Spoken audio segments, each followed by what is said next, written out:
এ কোরআনে কারীম যারা তেলাওয়াত করবে, আমল করবে, কিয়ামতের দিন তার মা বাপের মাথার উপরে আল্লাহ রাব্বুল আলামিন, আবু দাউদ শরীফের হাদিসে এসেছে, তার মা বাপের মাথার উপরে নূরের টুপি পরিধান করানো হবে।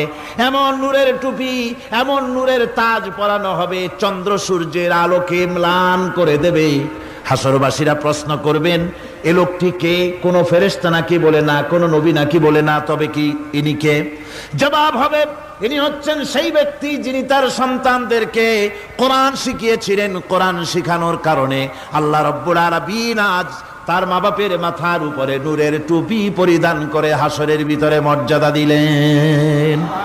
কিয়ামতের দিন দুনিয়াও মর্যাদা পাওয়া যাবে, আখিরাতেও মর্যাদা পাওয়া যাবে যদি কোরআনে কারীমকে তেলাওয়াত করা যায়, আমল করা যায়, বোঝা যায়, তাহলে এই সমস্ত নিয়ামত আল্লাহ পাক দান করবেন। সুতরাং এই এত বড় নিয়ামত থেকে আমরা যেন কেউ বঞ্চিত হয়ে না যাই।